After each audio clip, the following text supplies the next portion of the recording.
Do you have we can just leave it at that, right? Yeah, it's just filming that, so it's nothing. Is 50, are you staying? No. No. So don't worry about this stuff. It's all good. But try to make it live. What? Right now. It's live.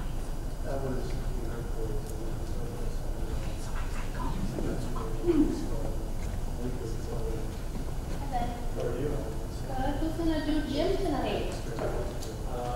No, I'm not really sure. I asked my wife, I said, Carrie, I got this thing, she's like, no problem, I'll handle it. And then, as we got a little bit closer, she said, you know what, I kind of want to go. I'm like, hey, you got fun. Yeah, now So, you have to yeah. find a replacement, not me. Yeah, I thought about that.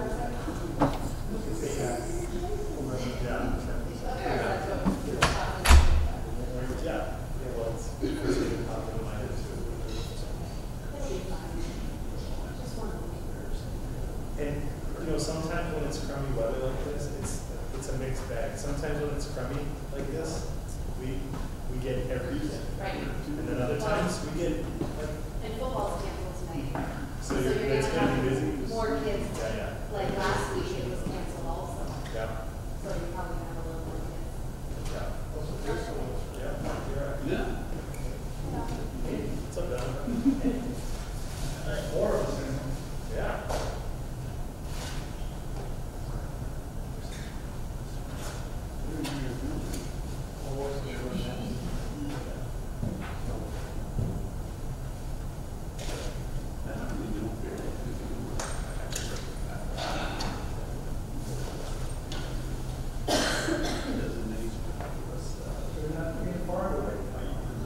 Or west.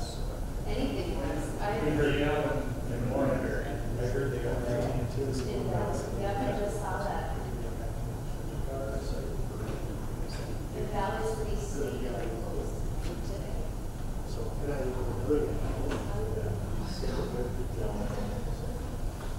Not good.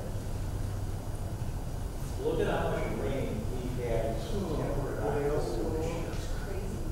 The last 5 years, I bet we haven't had hardly anything in those months, right?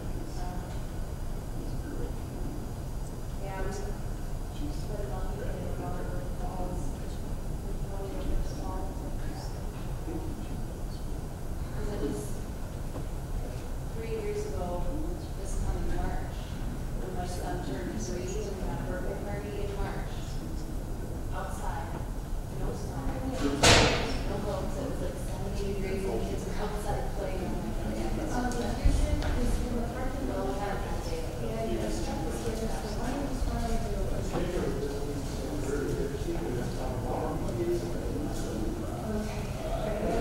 But they still say, I've heard, reports, I heard some people say it's really a pretty massive weather, and then it was really short.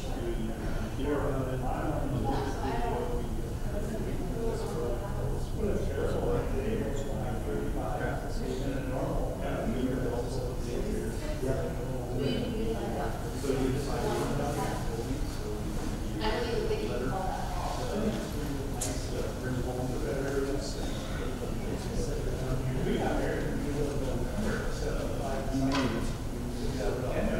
My brother's first wedding was December 28th or something like that. And they made ice light balloons. They put them in this thing.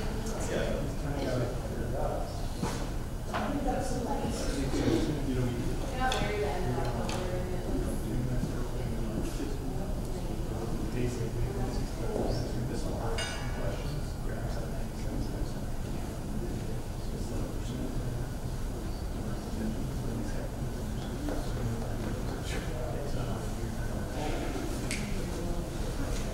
But that you don't have to. Yeah. It was nice. It was a good response.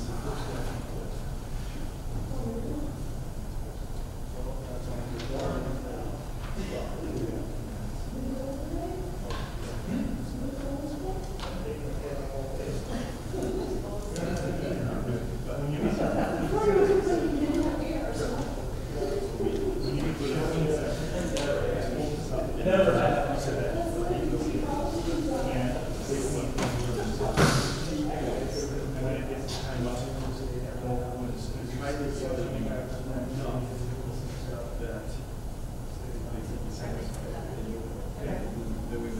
got the contemporary heaters along the way. There's not 33. No. Yeah.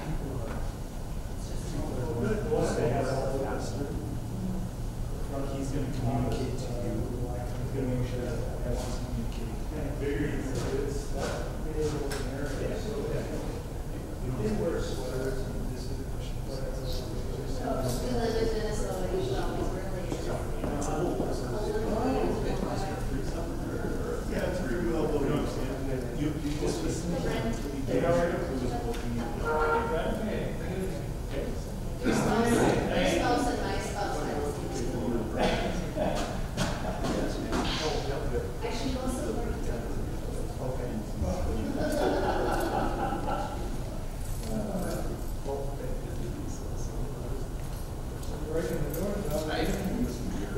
I was actually nervous when I walked up.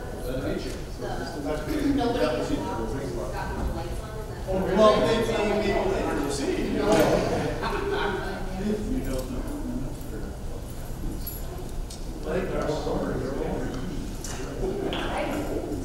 With the way it was sounding, I thought that was possible. Well, it was supposed to originally snow, and it was all the way until 3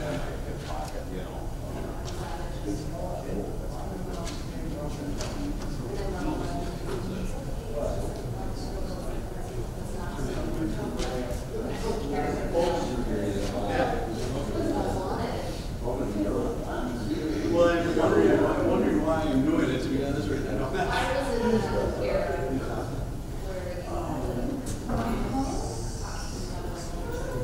So how are you guys?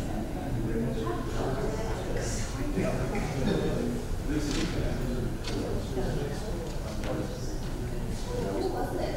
Yeah, there was someone that was going to show in the school. It probably was. They canceled. But it's like a month and a half.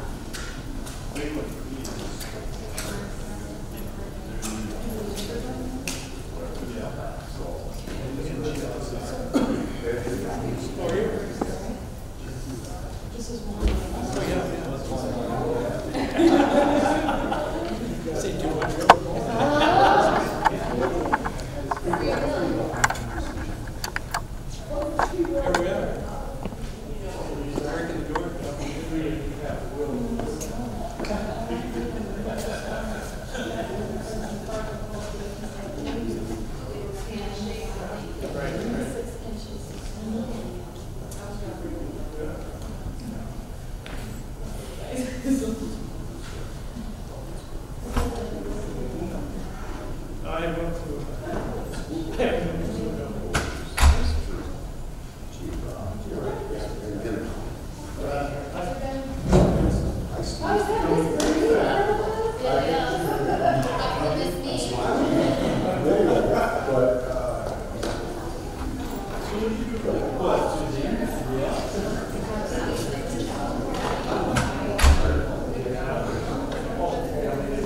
And I was just not.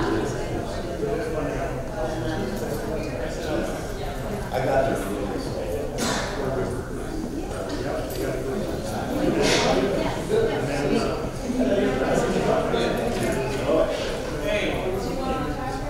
Yes, okay, I'm like.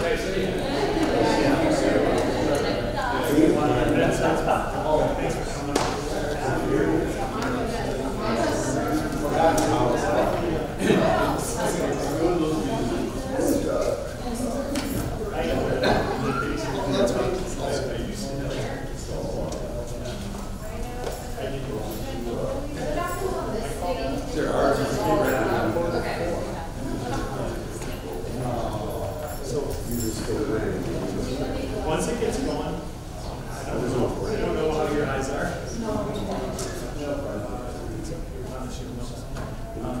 So before we get started, once the main portion is kind of wrapped up, just kind of make your way on the other side of those doors. So the way the board, we're actually just meeting in the back lot.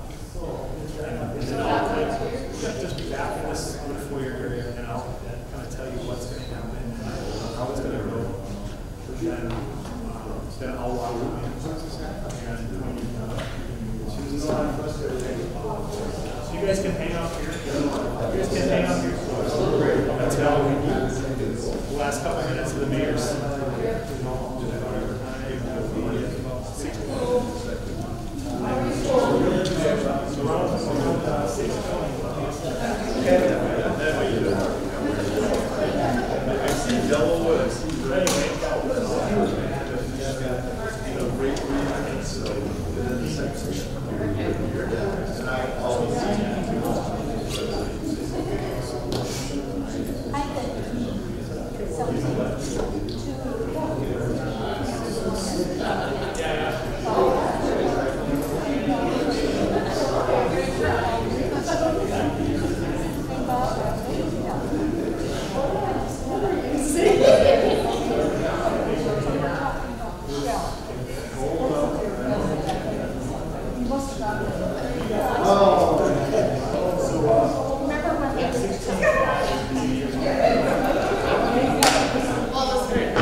Pretend you're smart.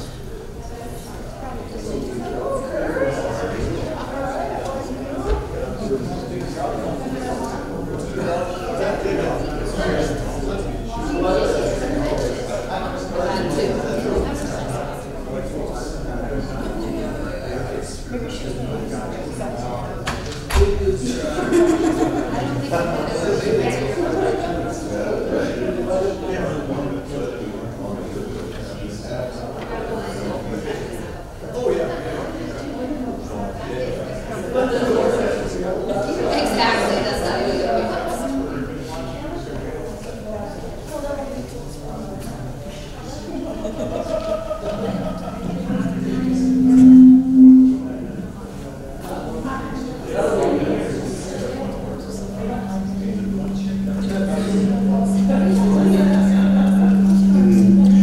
Is it because we have mics too close together?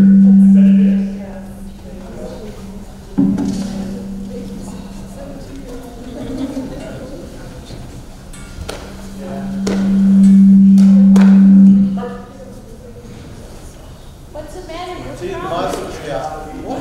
You're frowning. I don't want to see you frowning. We'll see.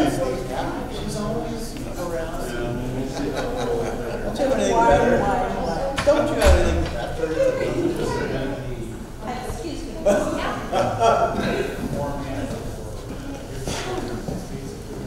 Did you get enough? Testing, testing.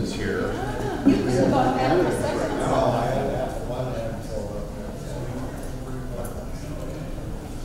I had half a Jerry, try them now. Excuse me? Try them now by each other. I'm sorry, I couldn't hear you. Try the mics now next to each other. Here comes Karen. Better. Can I get a third one here, you think? Yeah, try it. And here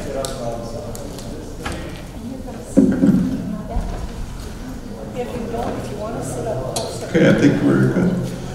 We just sat. Mayor candidates, come on up. Yes, if we get on the meeting. And if you want it closer, it's just, I don't know if it's really much better. Because I can't see it. So when you go ahead, if you want to go closer, I just want to say.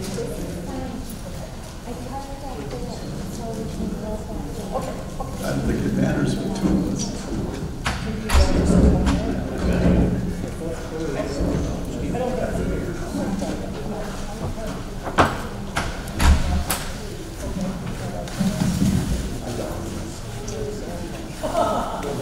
You want to give me a shot?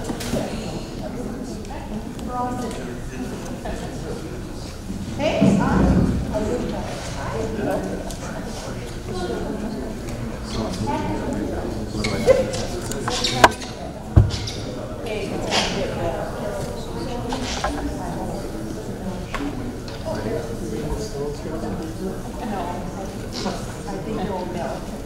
Oh, yes.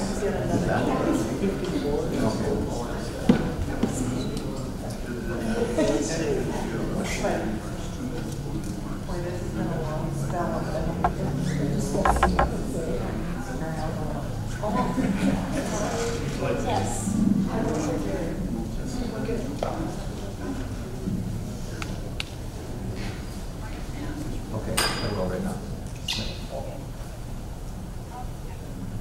Okay. Lots of seats down front here, folks.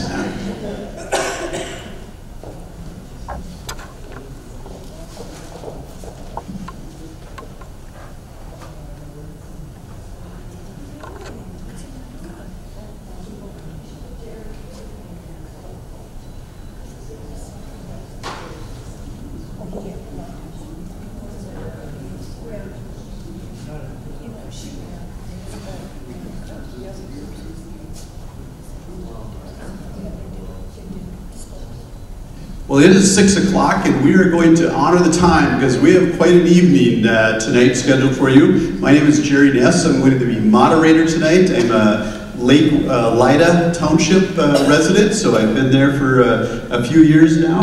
And so what we are going to do the first 25 minutes is with the mayor. The next 50 minutes will be with the city council, 55 minutes with the school board. This is based on the number of candidates that are running for the offices. Commissioner will be 40 minutes and the sheriff will be 40 minutes. And I know they're pub candidate forum right now in New York Mills, so we're hoping the sheriffs get over here and the weather will allow them to travel safely. We wouldn't want them to speed. Okay, so we are going to start out. We have Brent Frazier, we have Steve Foster, who are running for mayor. The format tonight is going to be opening comments. So in each format, we will have, each candidate will have an opportunity to introduce themselves and say general comments. Then we have 5 questions that are related to specific questions that we'll have them dive into. And they'll have 90 seconds for each one of those. And then we have a wrap-up closing remarks. And this is going to be sort of rapid fire because as soon as they're done, there's no gap in here. So we have Ben over here that is going to get the city council members ready to go and on deck so we can keep moving. So the idea tonight is a forum which questions will be asked and you'll be able to hear their opinions so you can make an informed decision at the ballot box coming up, I believe, November 6th, right? So we're going to start out here with Brent and we're going to, just basically have opening comments. Please introduce yourself and just comments about the mayor position. Okay, thank you, Jerry. I want to thank Mr. Ness, Mr. Seitzma, Mr. Howgrud, and Mr. Hogan for putting this forum on so the public can hear who the candidates are that are running for these offices throughout this community.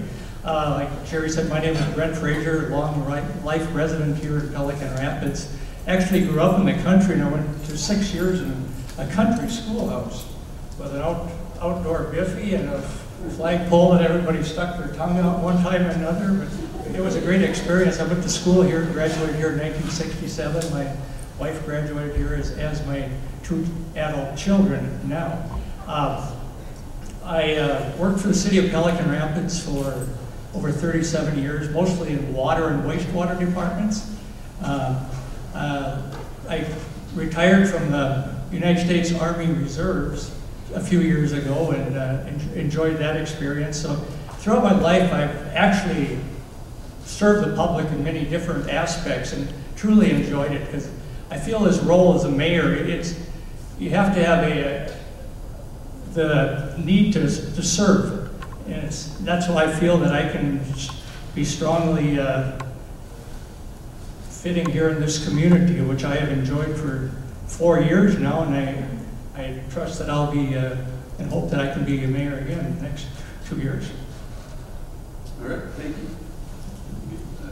So we're telling the candidates, we have a time limit, but if they're done, if they say their piece, we'll just move right into the next candidate. So Steve, would you share some thoughts, please?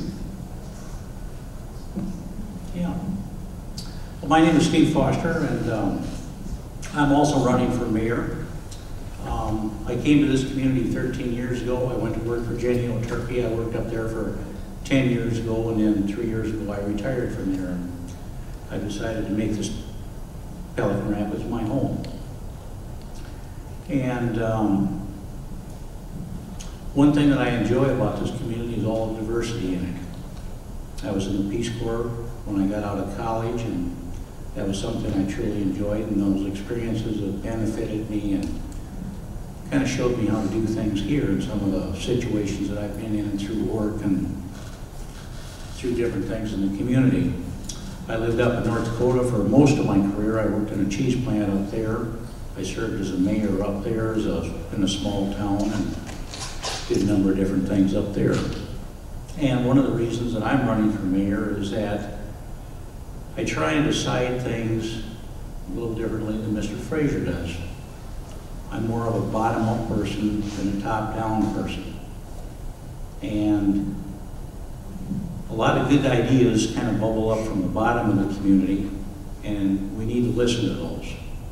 And that's kind of what I'm about, and I'll talk more about that I think on some of the questions. I'm not sure what they are, but I'll find out here shortly. I'll let you know. Yeah. Okay, so Steve, we're still going to we'll alternate who goes first on these. So Steve, this is the first question here. In your opinion, what is the role of an effective mayor? And then we have 90 seconds to answer this. Well, an effective mayor, one of the things, the most important things he does is he leads the meetings. And it sounds real easy, but it's not. And there's a lot that goes into leading a meeting, and in fact that the mayor's got to know so much about everything that goes on to know what needs to be talked about and ask the right questions, because sometimes these things just get dumped on the city council. And we're all busy.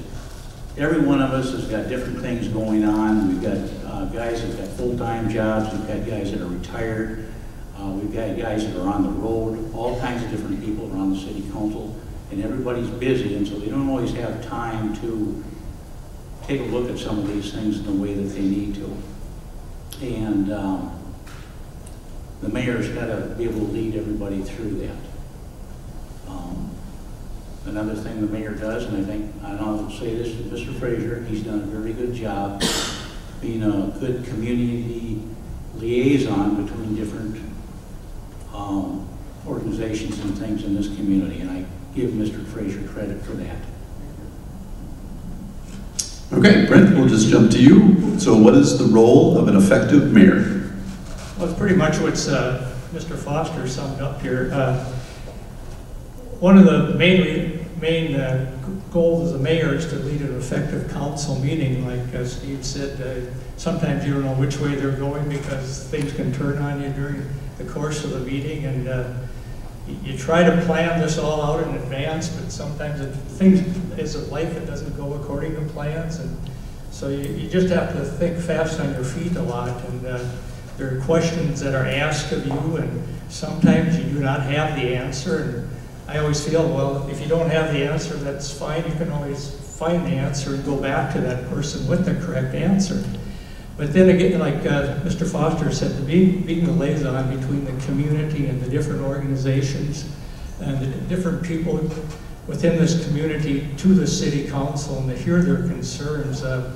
I've made myself available. I write a column in the press, try to do it once a month, and then I'll also have conversations with the mayor on the last Thursday of each month at the Pelican Rapids Library. And it's just to make yourself available to the community, because everybody has concerns, and you want to hear them and then hear their needs.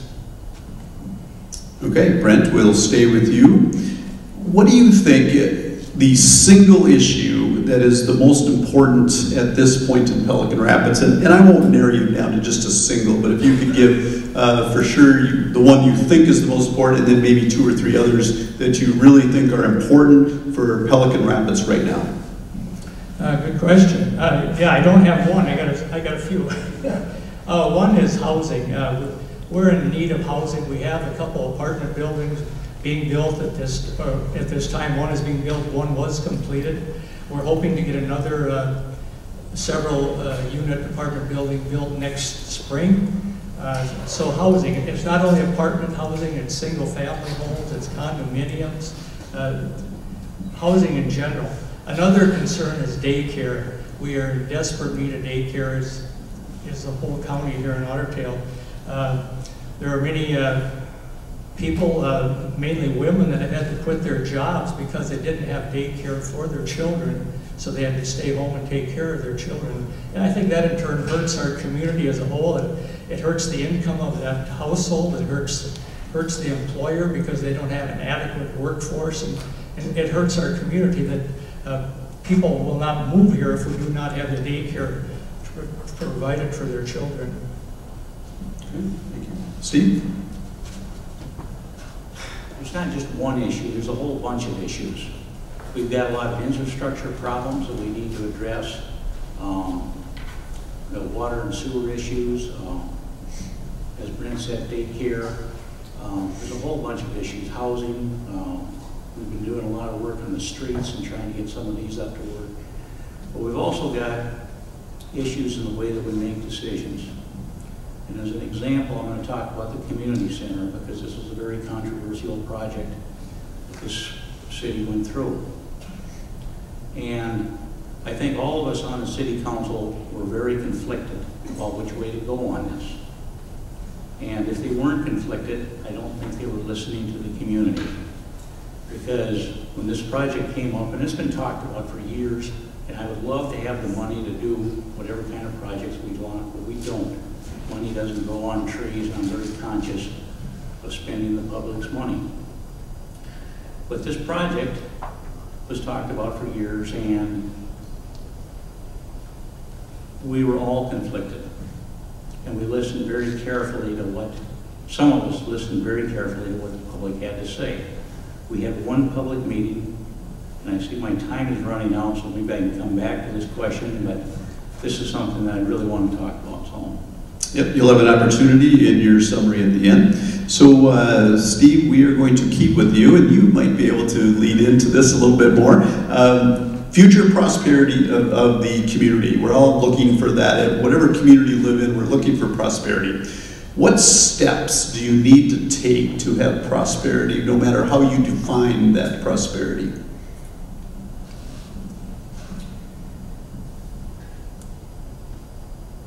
It's there's a lot of things that go into that. And the city has to create opportunities. We've got you know that it takes about $250,000 invested into a business to get a decent income from that. How many people that work in that turkey plant up there have $250,000 to invest in a business? It's hard enough to come down with a down payment for a house, let alone that kind of money for an investor to start a business. And so we've got to allow people to start. The person that's got it in their heart to work for themselves, we need to create those opportunities. And that's why I was so against that transient merchant's license that was passed about 2 years ago, because it limited some of the opportunities that's in this community. And we've got a lot of immigrants in this community. And if we give them the chance and the opportunity, they're going to be good Americans. Thank you, Brent. So we're looking at steps that you need to take to secure our future prosperity.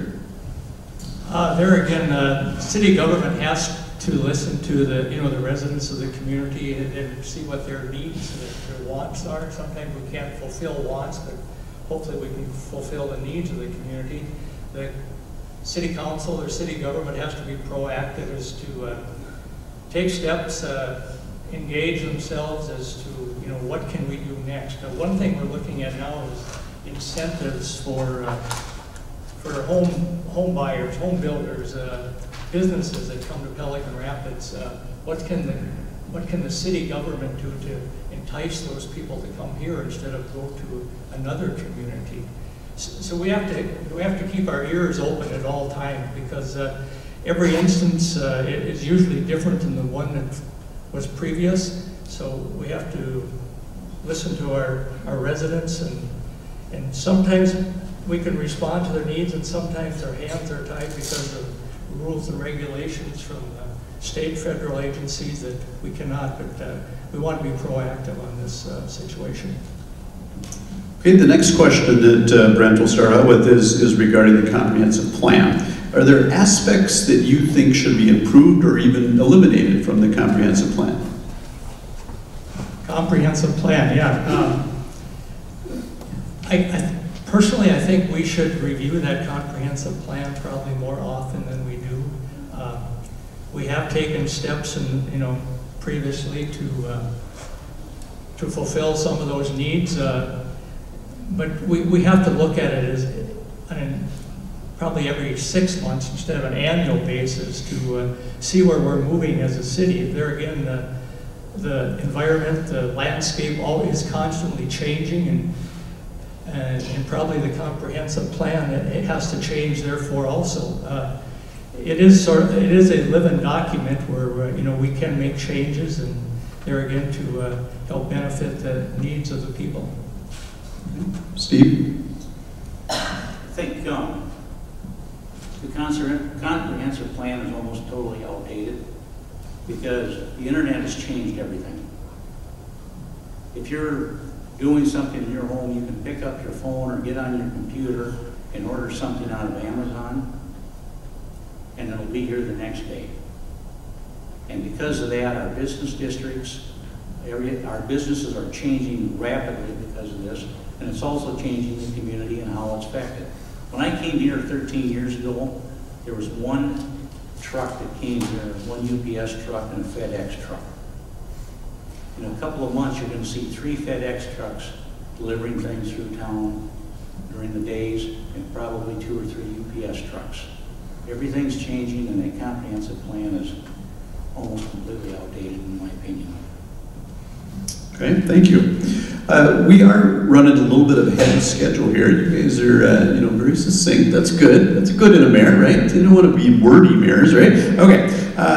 We're going to give a little more time, so we go 2 minutes or maybe even 3 minutes on this question, please. And really, it's about the vision for the future. Is you as mayor right now, whether you'll be mayor 10 years or not, who knows? But what is the town going to look like, and what should it look like in 10 years in your mind? What are some things that you're looking at to implement, your vision? What would you like to see in Pelican Rapids in 2028? My gosh, that sounds a little foreign, doesn't it? Let's start out with Steve. Well, I hope I'm alive to see it, first. Check. But, in 10 years, that's about half a generation. There's not going to be 5 white guys or 5 white people sitting on the city council. There's going to be guys like Juan Murillo sitting on that council, because they're the up-and-comers. And this community is changing. There's no denying that it's going to change. And I don't want to sound like I'm promoting Juan, but I worked with him in the plant. And there's a guy who's seen the opportunity here. And there's a lot of people like that. And this community is changing as it always as it has always done. And I don't know, that's not all I think about right now. So. That's fine. Brent? What will the community look like in how many years from now? 10 years. 10. Wow, 10 years. It seems like a long time. We'll be here before you know it. I hope it's a robust community. I have had comments from people outside our community that have visited smaller communities our same size, and they say we have a lot going here in Pelican Rapids. And sometimes you can't see the forest for the trees when you live in an area for so long. I'm proud to say that I live here. I hope in the future that we can attract more businesses here, and by doing that, there again, the city has to make probably some incentive measures available to them. I hope we can have more people living here. Of course, there's probably people that do not want the town to grow, and they like the small town, but we can still have that small town atmosphere even if we grow in size. There again, we need daycare facilities to get to attract people here, to attract businesses. I see a vibrant bike trail from here to Pearl, Minnesota.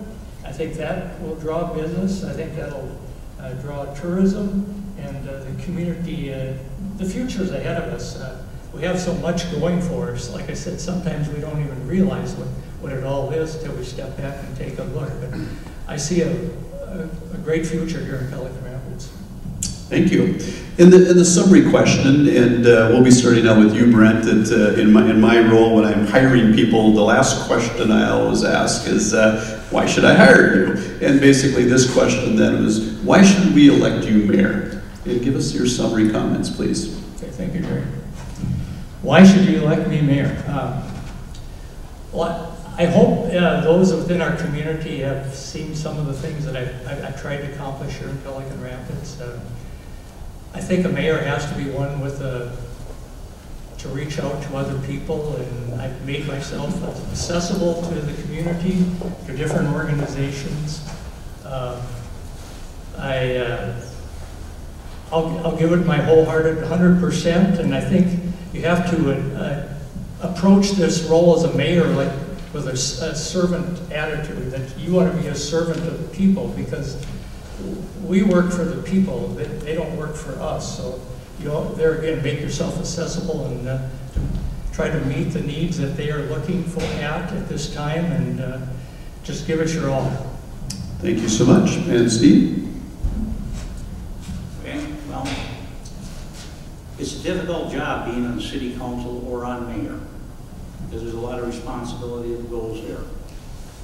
For instance, water and sewer. We spend a lot of time on that. And it's really not one of those things that everybody really wants to talk about. But I try and listen, find out, and learn. And as I was talking before about the event center, I tried very hard to listen to what this community wanted before I made a decision. We had a number of meetings about it. We had one public meeting where we asked for public comments. We had several other meetings, and to Mr. Fraser's credit, he allowed everybody that came to those meetings to speak about it. And that was a very good thing that he did there. But as I said, we only had one public meeting where we requested public comment.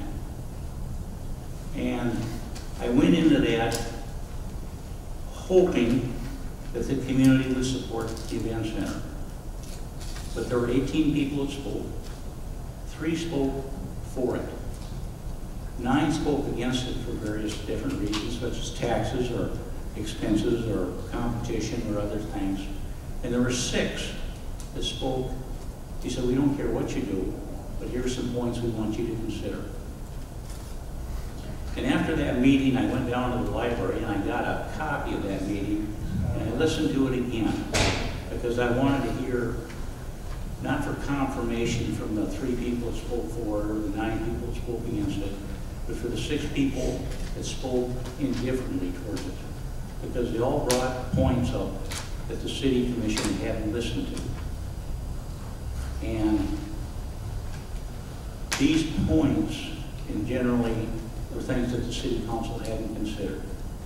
And so that's what I try and do. And thank you. All right, I appreciate this very much. I appreciate your time and coming forward. Can we have a round of applause for our mayor candidates, please? And with the city council members, please come forward.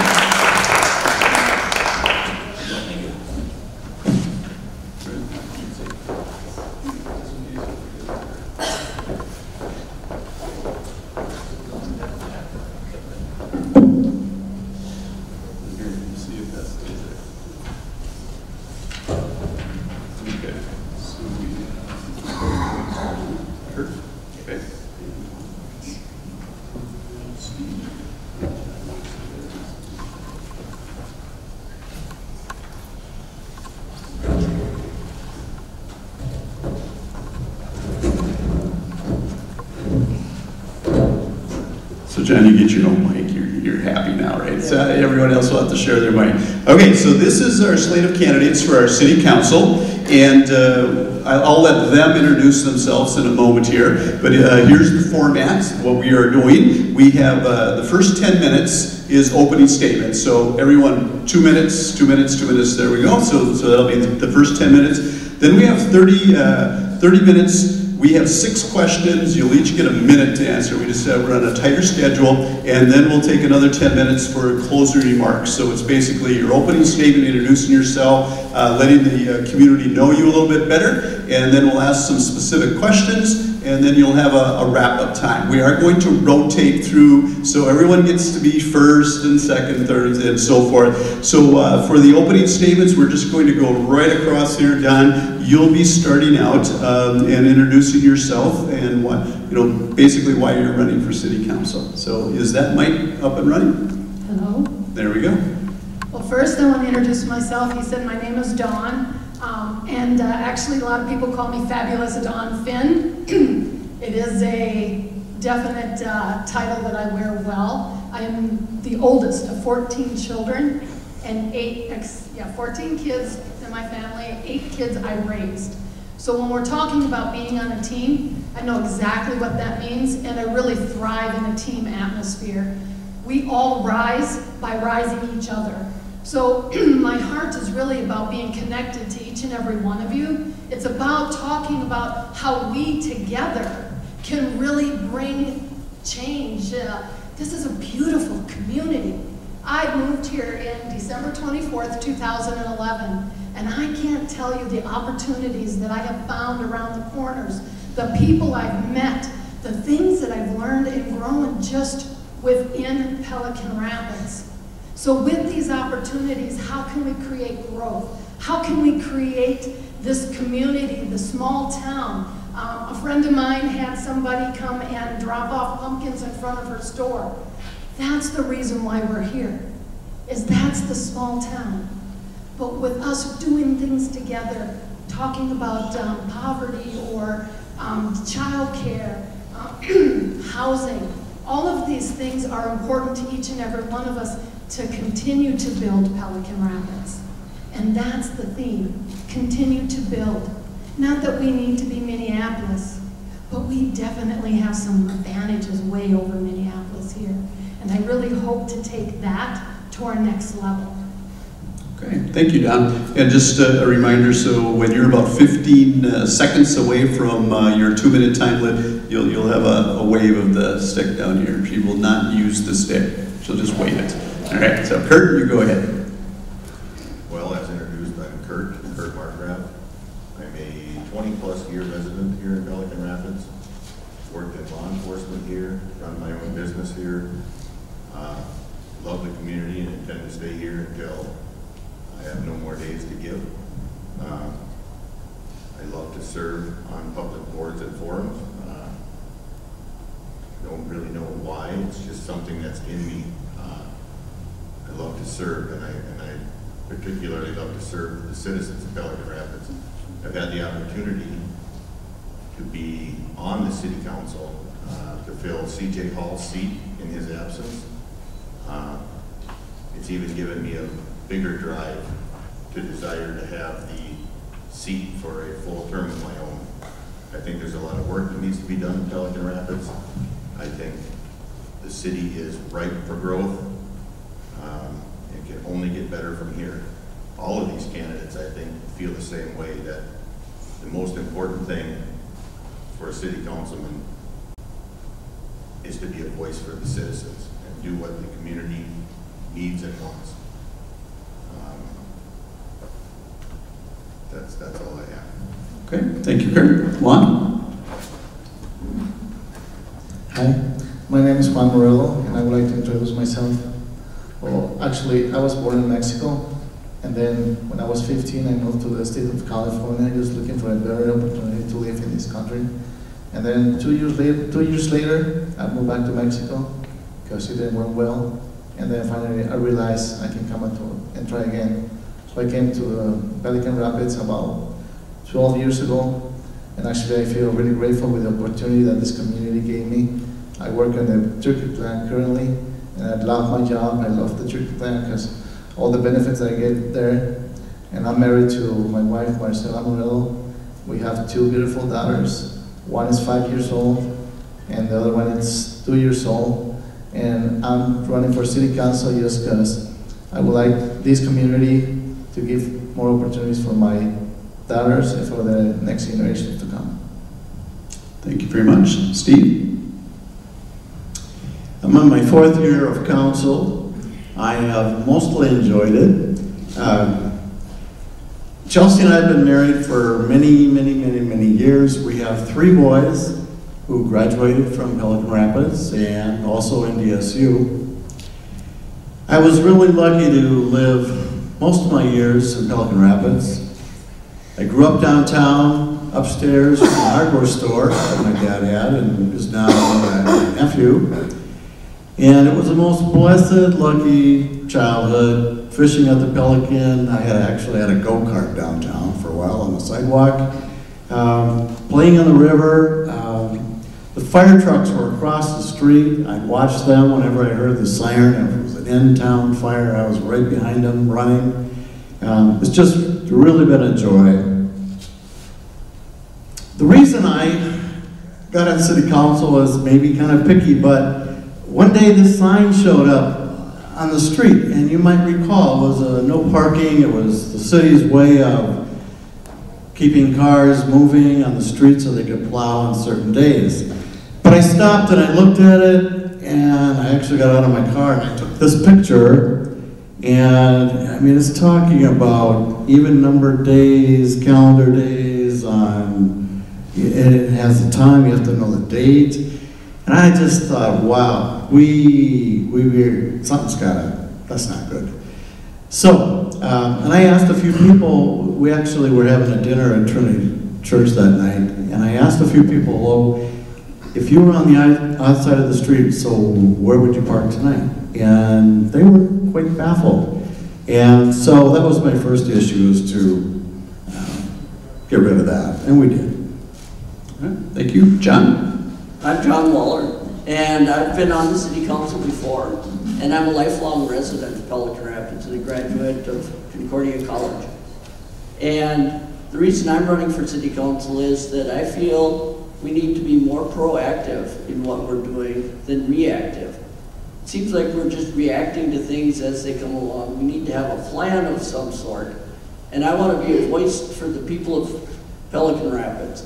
I want to be available anytime that they need to text or call or whatever they need to do if they need some information or they have concerns. I want to be there for those people, no matter who it is. I want to have at least once a month, have a meeting where I can sit at the library, and if people want to come and talk to me, they can voice their concerns to me. All right, thank you very much. Now we have some questions, and just so you know that the candidates have not seen these questions, but hopefully the first person who gets the answer, that everybody else can just fill in from there, right? So Kurt, you're on the hot seat right away here. So what is the role of an effective city council member? And we're down to 1 minute now. You have 1 minute to answer that question. Well, I think the role of an effective city councilman is really quite simple. It is to do your homework, listen to the public, listen to the citizens of Pelican Rapids, find out what their feelings are on issues that are coming up, and then to act on those at the city council. Bring the voice of the public into the meetings, and hopefully we'll potentially see more public involvement in the meetings. I look out at the current meetings, and often there's a lot of empty chairs. Involvement's important, but I want to do my part as a city councilman to bring your voices if I can't bring you personally to the meetings to speak for yourself. That's what I think is most important, being a voice for the public. Okay, thank you, Kurt. Juan? I think an effective city council is a person who actually listens to the people and take the right decision for the people. Because there's actually, sometimes we're facing different concerns or issues with some residents in the area. And actually, the city council has to make the right decision, always thinking of the people, not trying to be selfish by any means or anything. That's just serving the people. Thank you. Steve? I ask a lot of questions. I do a lot of challenging. Folks at City Hall get a little sick of me, and Brian Olson, I don't see him here, but he's probably had enough of me at times also. So I ask questions and I challenge, and coming from a business world where you cannot raise prices, it's so foreign to me to see things where wages go up 3% or 5% automatically each year. It's just really hard for me to accept that, but business and government are just two different things. So I get a lot of feedback from residents, and I'll follow up, ask questions, and just do a lot of challenging. Okay, thank you, Steve. John? Well, I think the role of a good city council person is to not have your own agenda, but to have the agenda of the people of Pelican Rapids. You want to look at the people and do what they want you to do, and do what's best for the city. And I think if you're do your homework and you listen to the people, you will do that. You will find that you can't always please every person that's in the city, but you should try and work with the majority of the people to get what is best for the city. Okay, thank you. Don? Well, these gentlemen actually have really defined what a good city council person would do. And yes, being the voice is one of the most important. With not having an agenda or having an agenda, whatever it is, the idea, the last question as we're doing our due diligence should always be, what's in the best interest of my community today and 10 years from now? So when we're asking ourselves and we're working on a project, you may not have shared your voice with me. You may not have told me how you truly would like to see this happen. But know that in the back of my mind and in my heart, the question I will always be asking, what is good today and 10 years from now? Okay, thank you, Don. So the next question, and we'll be starting with Juan, is what do you think is the best thing or things about the community? So what do you love about the community, and what makes you passionate about Pelican Rapids? Well, like I mentioned before, I really love this community. I'm being nationwide, I visit many places, and I used to live in California, like I said. And there's no place like Pelican Rapids. I just love the area, I love the community. I just love the people, the diversity of people that is here. There's something unique that you can't find in other areas. And also, I just have like some feeling that Pelican is just so safe. I mean, you can just go home at night, whenever you're working at night or something, and you just don't feel like feeling like, oh, somebody's gonna rob me or anything. Because we're, as a community, we're looking for each other. And I think that's great about the community. We should keep it that way. Thank you. Steve? Yeah, that reminds me, I always felt like my kids were really safe when they walked to or from school. There were so many people watching, and it just gives you a really good feeling. You know, there are days when I go downtown and I go walk into the bank, get that job done, you go to the eye clinic, go to the post office, go into the insurance company, and I get home and I think, wow, that's really cool. You know, you just get it all done, and it's all in person. Going to RVAG, you know, in the big city, you don't see anybody, and it's all phone related. So times like that are really a joy for me. Thank you. John? Well, I like the fact that we're a diverse community and it's a friendly community. And we look at this community as a whole and I say, everybody gets along pretty much. There are times when people don't get along, and you'll find that anywhere. But I do like the smallness of the community where everybody helps everybody else. If you see a problem, or if somebody's car's broke down or something, somebody usually comes along and helps you out. You don't have to sit and suffer and struggle on your own. There's always somebody there to help you out. John? Don? Wow, these are all fine answers, guys. Oh my gosh. What I found beneficial about this community, first of all, is the opportunity that each and every one of us gives our neighbor.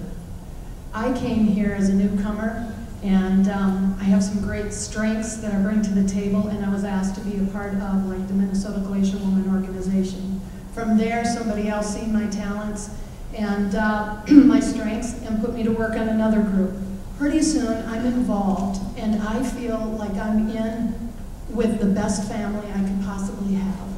We are, again, so connected, where we go, how we grow. This community has so much to offer. This community really has the strength of love, peace, and joy. If we could just get together and do it all at the same time. All right, we got to put seatbelts on here. Okay, no, that's good. That's good. I like the passion. That was a joke. Okay, Kurt, here we go. Well, it's been said several times here today. I feel the most positive thing about this community is far and away the people. It is a big family. Just like in a real family, brothers, sisters, they may not always get along, but they're never far from each other. And when they need each other, they're going to be there for each other, and that's what this community does. I had the sad opportunity to see that here recently in my own life, and the way this community pulled together around me left me speechless. I can't explain the love that the city can pour out when it's really needed. It's very important to me. Thank you. It's fun to hear the passion you have for Pelican Rapids, all of you. Okay, next question. And that's a big if there was anything you would change about city government, what would it be and why? Steve, you get to tackle that one first. I don't know if there's so much I changed about the government. It seems like in the last 4 years we've spent a lot of time putting out little fires, and my dream would be to working on business opportunities. I'd like to see more single home opportunities building. And well, part of the problem is we just don't have the land available. So, for example, up east of the Lake Region area, the services for each lot would be like $70,000 by the time you have street and hook it up to sewer and so on. So everything is just so expensive. So it's more of what we do. And I just want to be working on more fun, big things. John? Well, if I were to change the government, I'd want it to be more accessible to the people. Because all these people, and like others have commented, nobody comes to the meetings. And I'd like them to come to the meetings and feel like they're welcome to come to the meetings, not just because they have a problem or they have a concern, but they just want to see what's going on in the city. I want to have the city government more available to the people instead of make it look like the city government's one of those things that you should avoid. Thank you. Don? That was awesome, John, because we are the people. City government is the people. The government, Pelican Rapids, wouldn't exist without you. The bottom line is it's your voice, your town, your vote. It's your decision. How you want this place to look, how you want this place to feel. It's all up to you. Thank you. Kurt? Again, it's hard answering. I can talk loud. Again, it's hard answering the same question over and over because you don't want to sound like a broken record. But these people have it right. When it comes to changing government, government doesn't really need changing. The people need to band together and change the direction that they're headed in. I think that for the most part, we are all very approachable as councilmen, even right now. I'm in the community talking to people, and when I hear that people want things changed, I ask others if they feel the same way. And if I find personally that's the way the majority is going, and that's the way the government changes, I'm simply acting as a voice for the people of Pelican Rapids. Thank you. And Juan? Well, I think everybody gave a really good description about what should be changed or anything. And I don't have really much to add. All I want to say is, if I were to change anything, it'll be like, just listen more to the people and give opportunities to the people that need opportunities. Just create more opportunities for the community itself. Okay, we'll be starting out the next question with John.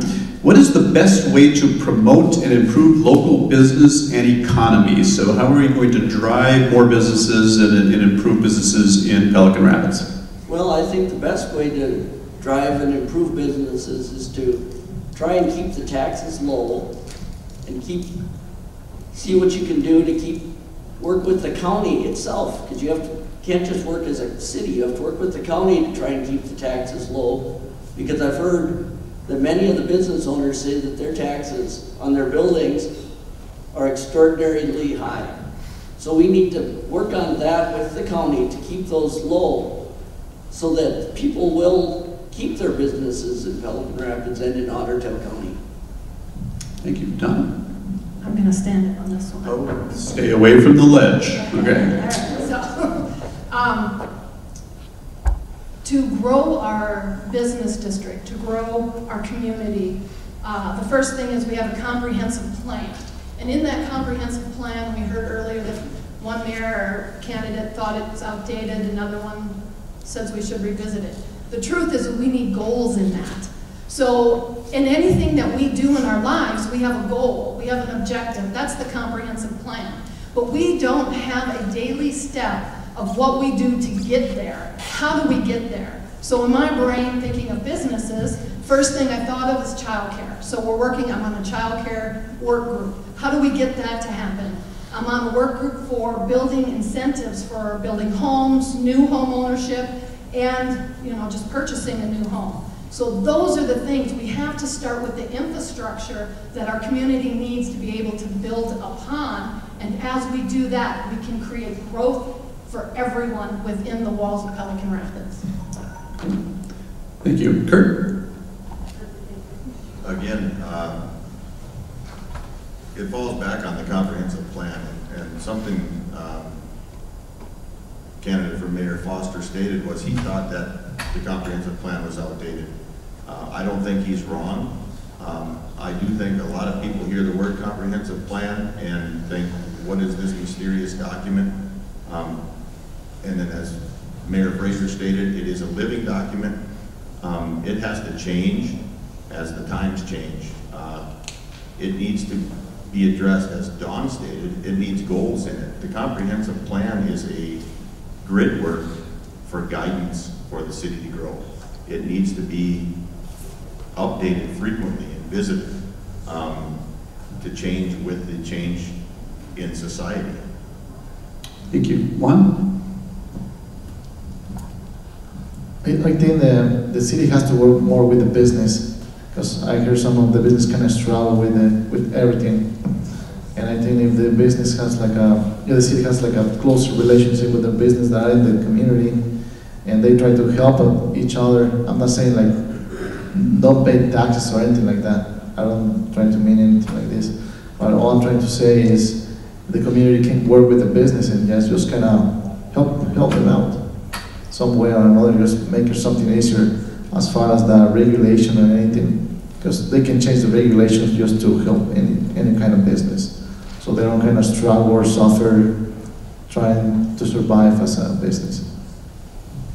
And Steve? These are challenging times.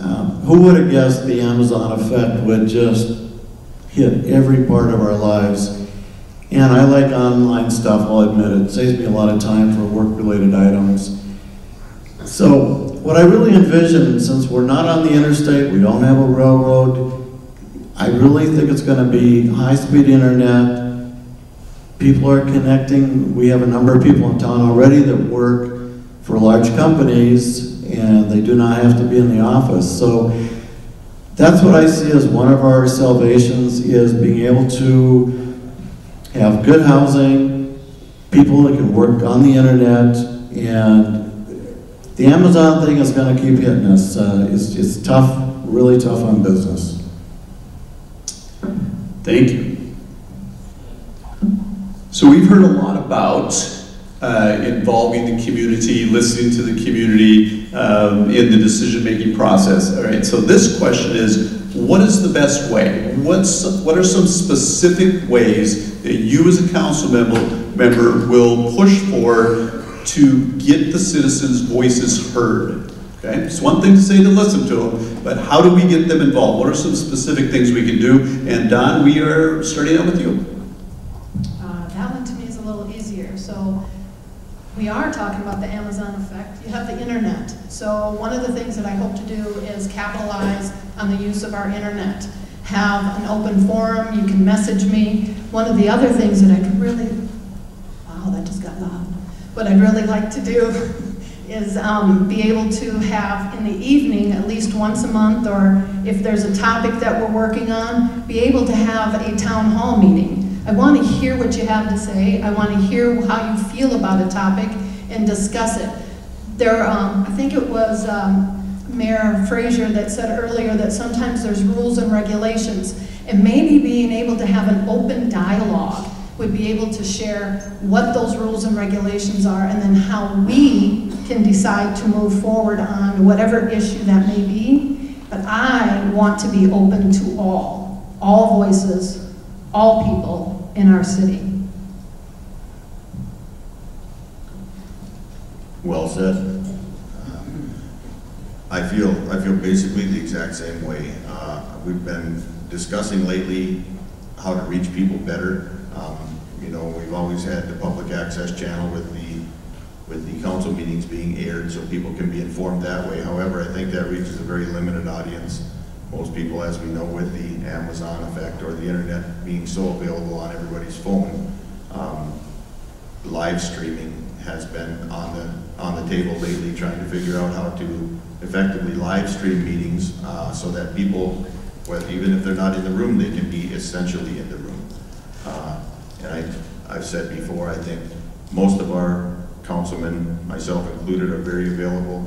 I put myself out onto the street trying to get people to tell me what they want and how they feel about certain topics that we've been talking about. And I believe with live streaming that would be that much easier. Thank you. Juan? I think, like as Steve mentioned before, time changes.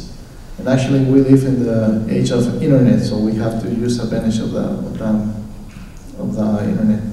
So I think we have social media, and I guess everybody's heard or has mentioned about Facebook. So I think Facebook, it can be a really great tool when you use it correctly. So we can have, that's how we can use to get to more people, especially the young people. I'm not saying that the old people can't use it, but everybody can use Facebook. I have an uncle, he's 65 and he has Facebook. That's how we talk to each other when he's far away. And he can be at home, I can be at my home, and we can just talk to each other. So we can do something like that with that. The question is, what specific strategies are we using to involve people in decision making? Continue. We have Steve and John left on this one.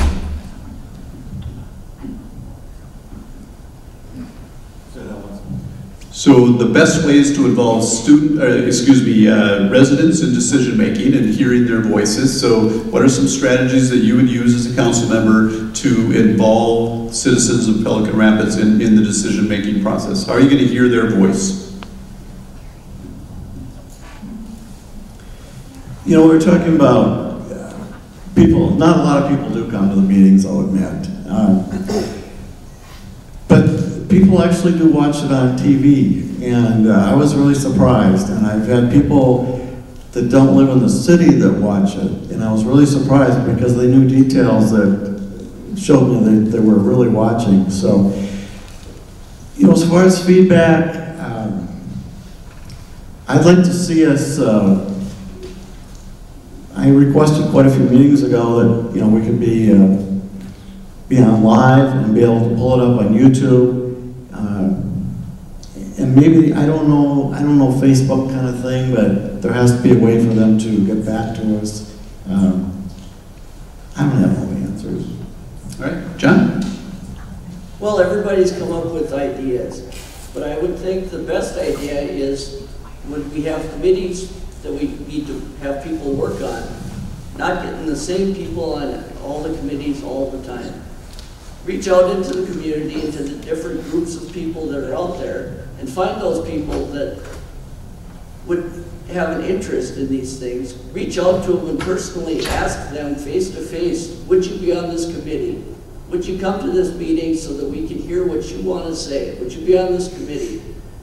So that they can have the voice, so they can tell us what to do and what they think, instead of always having the same people on all the committees all the time. Thank you. Okay, this next question is, I'm actually going to up the dollar amount here. The question is, if someone gave you $100,000 to spend on our community, what would you spend it on?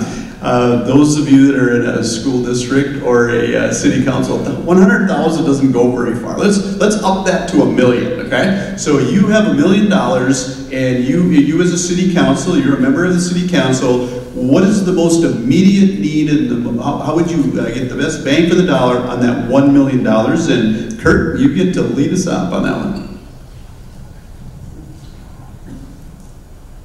I think I'm going to need my whole time to consider this question. There are many, many things that could be immediately spent on. So I think a responsible member of the community would say, let's form a committee and find out what the people want to spend $1 million on. That's by far and away the safest bet. I can't even begin to answer that question entirely in this short amount of time. It's impossible. One? Well, that's a really challenging question because we have to really look at what is the necessities of the city. And like Brent mentioned before, we really struggle with daycare. So I'm not quite sure about what $1 million can do about creating like a daycare center or something. So, but the first thing I will do with that is just kind of hear the people, just to see what's the necessity of the people, and just look at the priority, which one is first or what need the most. Okay. Thank you. Steve? We spent a lot of time on the community center, the commercial kitchen issue, and I asked a lot of people as much of a variety as I could find and asked them, were they interested in it? What would they prefer? And you know, one of the interesting things was, they said, I would like something my family could do, my kids could do, like an indoor swimming area.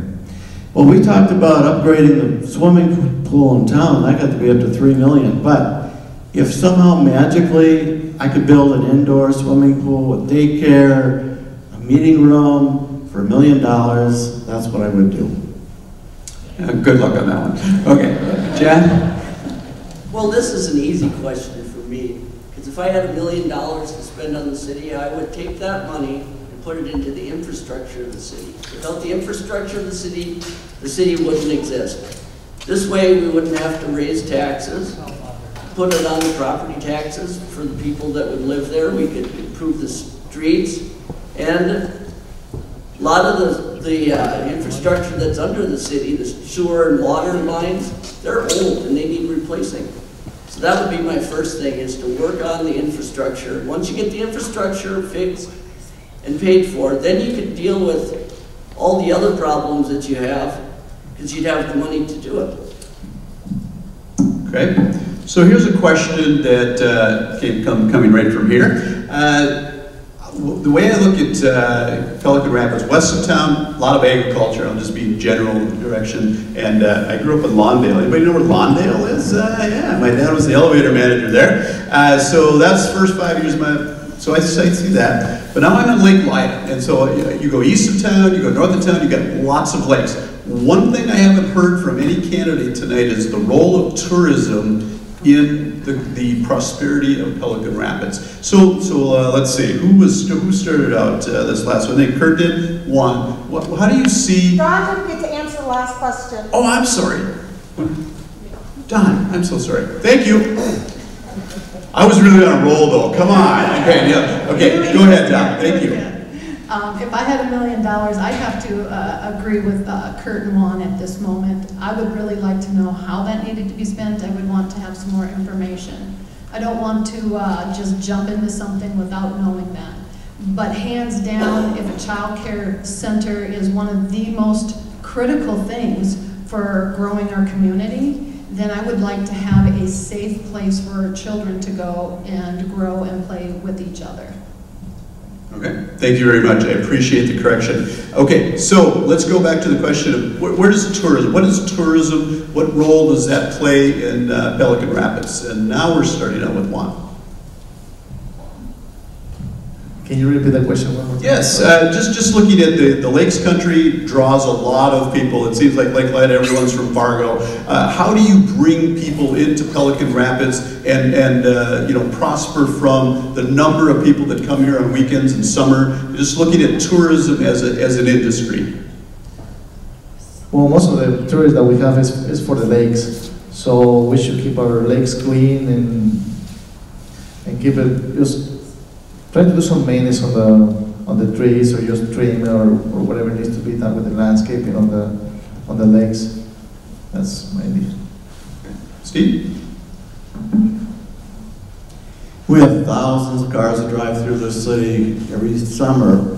And if we could just stop a little bigger percent of them, it would be wonderful. You know, in the old days, they would stop in Pelican, they would buy all their groceries, they'd come in and buy Life Vests and everything. And they tend to do all their shopping in Fargo now, have the car full, come down to the lake, and they don't come into town as much. But if we can have them stop more for food, just a little bigger percent of the people driving through town. A small example I saw this summer is we had quite an issue allowing the food trailer to be open downtown. And it was really cool how many people gathered there, people slowed down, it was a little more activity, provided a little more fun atmosphere. And so we just need to stop a few more people to spend money. Okay, John? Well, I think the best way to do it is to promote our town. Find a way to advertise, let people know what's here, what's available, what can they get here. So it'd make it easier for them to not have to pack everything up and bring it. You can just come to town, buy it, and not have to worry about, we need coolers for this to haul it back, and we need this, we need that. Well, we didn't bring this with, so let's just go downtown and get it. We need to find a way to let people know what Pelican Rapids has to offer. And I don't think we do a good enough job of that. Okay, thank you. Don? I have a couple of ideas. One is to really capitalize on the fact that we are a pedestrian community and that you could park your car in one of the city lots and then walk and do your shopping. The other thing is that we're missing the opportunity. We are a family-friendly community. Let's start having some activities, movies on the fourth Thursday of the month or something that really can capitalize that we are family-friendly.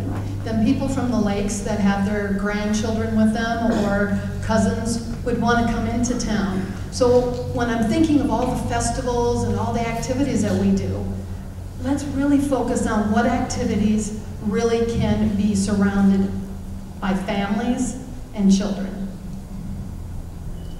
And Kurt?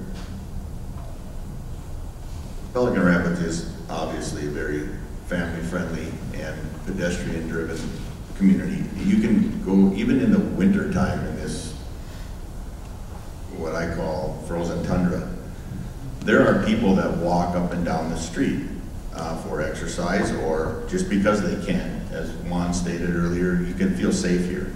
I think that the Chamber of Commerce does a very good job in their duties of promoting local businesses and whatnot, and that needs to continue. I think another important thing is to have a centrally located tourism office, such as we have with Historic City Hall. I see a lot of foot traffic in and out of there, and as long as you have the advertisement, and I've had people from other communities that tell me when they drive through Pelican Rapids, they always see foot traffic. People walking up and down the streets and looking happy. You don't have that in a lot of communities, and that's very special here. Great, thank you. So we are at the end here, so now we are going to hear for closing statements. And if you were here for the first one, I basically said to the mayor candidates, why should we elect you, Mayor? What are your criteria? So it gives you an opportunity to summarize your characteristics that will make you a great city council person for Pelican Rapids. And we are starting out with Juan. Well, like I mentioned before, my name is Juan Morello, and one of the reasons I think I'll be good on the city council is because I'm looking forward for the next generation, and I would like to keep this great community, not exactly the way it is, but the way that you feel safe, the way you feel like at home here.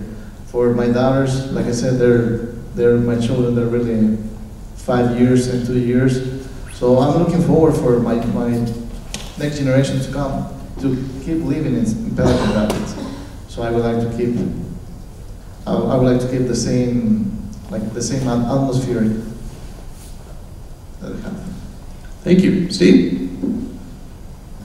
And you each have 2 minutes, so you do have a little bit of time here.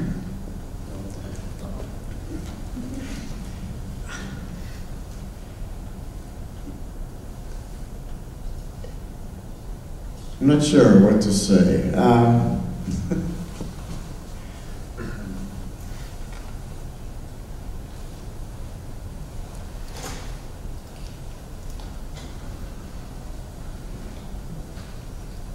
You know, I'll just keep doing what I'm doing. I think we've been pretty responsive, and right now we're working really hard on things like permits. You've heard me talk about you need a permit to replace a window, and just things like that. People talk about it's like, really? So we're really struggling and working hard on that, trying to make things a little more user-friendly.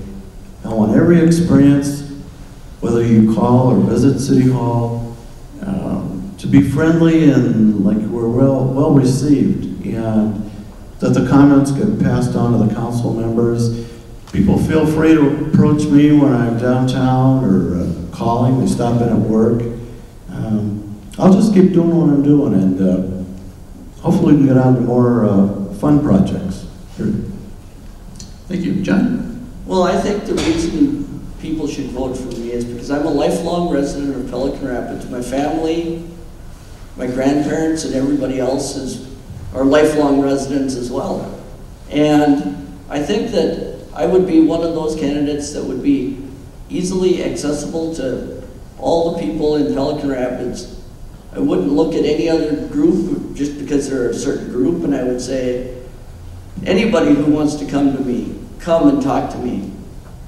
Just like on the 24th of October here, I'm gonna have a meet and greet at the library from 6 to 8, where I want to find out what people want to know, and so then they can find out what I want for the city, so we can have a group discussion.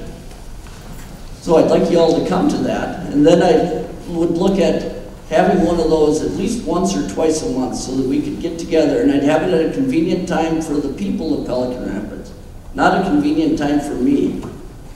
I'd find a time when I could find the most people would be available to come.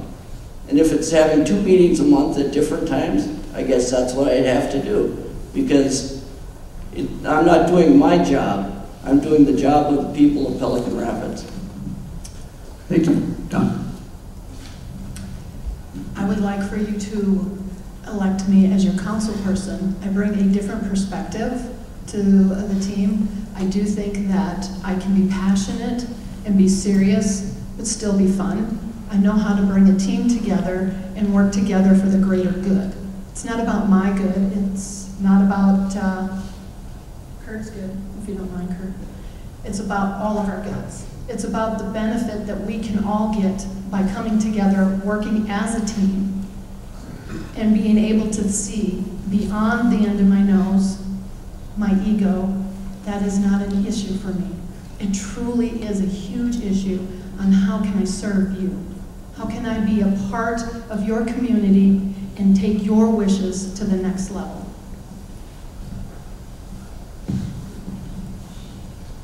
Again, I must agree with Dawn.